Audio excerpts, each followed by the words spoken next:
Hi, my name is Michael Lee Hill. I am a musician and a filmmaker. I live in Eastlake, Ohio, which is a suburb of Cleveland. And I live right on Lake Erie, which is prominent in this story because that's where the UFOs started showing up over. And about 2005, I noticed the first time ever that I actually seen a craft close up like this.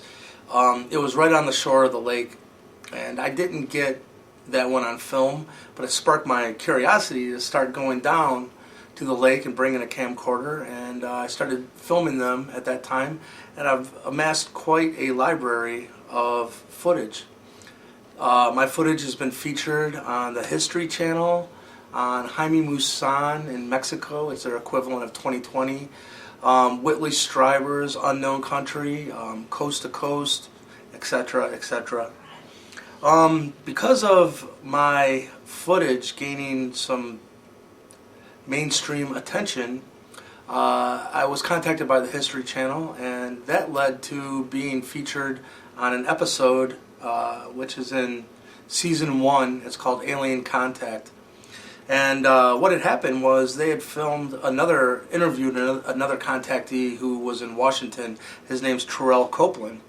And Terrell had an unknown blood disorder, and he was discharged from the military. He was a Marine, and none of the top military doctors in the world could figure out this blood condition that he had, which is an increase of creatine kinase into the bloodstream, which brings oxygen into the bloodstream to facilitate healing.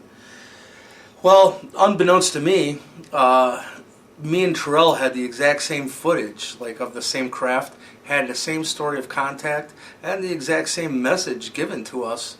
So they thought, how strange would it be if I ended up with that same blood condition or blood anomaly. So they flew us both to Boston and had my blood work done by a Harvard professor, and the results were revealed on the show, which is I do not have normal human blood, which I know that's strange, but that was the turning point in all of this, because that happened in early 2008, and in the summer of 2008 I was met by the Anunnaki face to face. This isn't channeling or anything like that. This is me sitting in front of them, and we're having a meeting, which was odd, as you can imagine.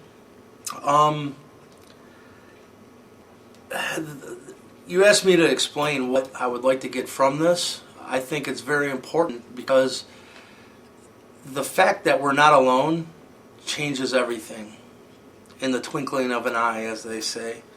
And the suppression of UFO technology goes hand in hand with the suppression of free energy technology.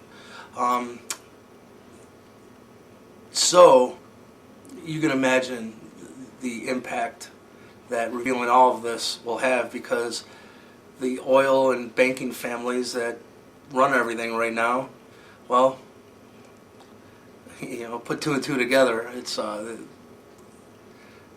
they'll be obviously, if they're the ones that are pulling the strings and they control the banks and everything, and they meet a race of beings that come along with technology that would make that obsolete, you can see why they would fight it tooth and nail. But the time has come, and I feel it's very important for people to know that we're not alone. And a lot of people think that it'll cause problems for the religious sector, I guess. I don't know what to call it, but fact of the matter is these beings have been known throughout all of the world's religions. They've been intertwined in human history for a very, very long time. And matter of fact, they tell me they were here before we were. So I guess that's about it. I look forward to speaking with you, and I'm excited about the TV show, and God bless.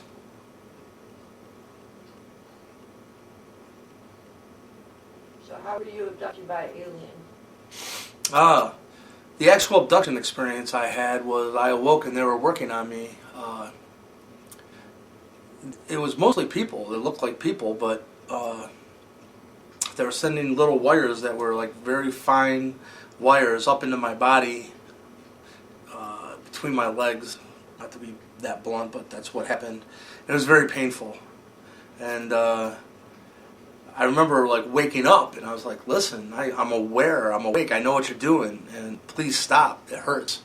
And the person, this being that was next to me, I couldn't see their face for where they were, but he said, oh, I'm sorry, I didn't know you were conscious, and you will feel no more pain. And he put his hand over my forehead, and that's the last I remember. But what was weird is just a couple days before that, I had woke up and I went to take a shower, and when I got out, I noticed there's blood on the floor, and I figured it was my roommate, maybe he cut himself shaving or something. So I just cleaned that up and went to shave, and I looked down, there's more blood on the floor, and that's when I realized it was coming from me. So I cleaned myself off, seeing if I could find any reason why I was bleeding. I could never find any incisions or anything like that. There was no wounds or puncture marks or anything.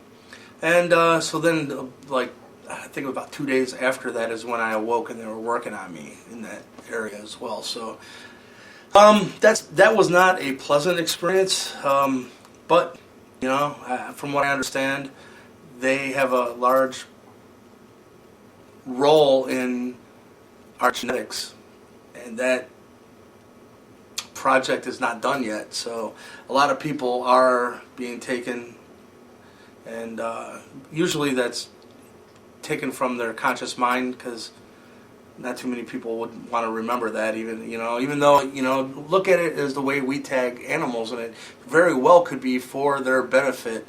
Maybe one's sick and they want to like take it, but you can imagine from the animal's point of view, it's pretty not pleasant. So do you believe you're one of them?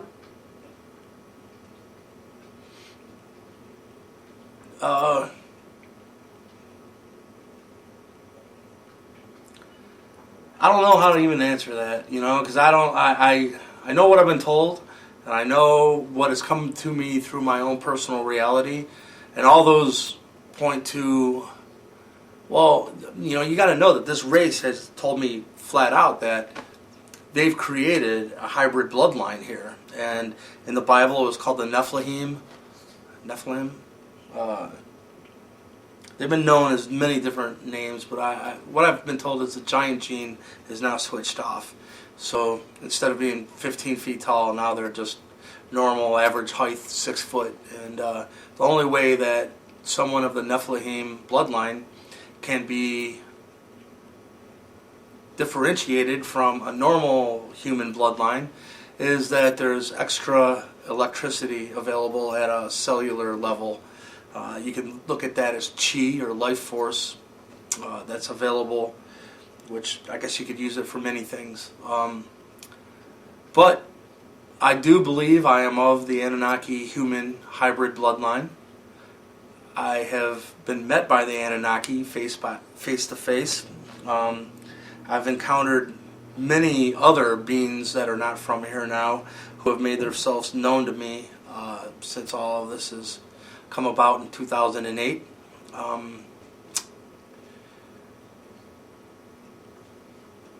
Anything else?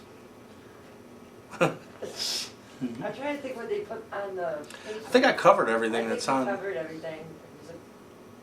I'm being interviewed by my sweetie. I think it was just the 2 questions. Yeah, it was asked. But I think you're done. Cool. Peace.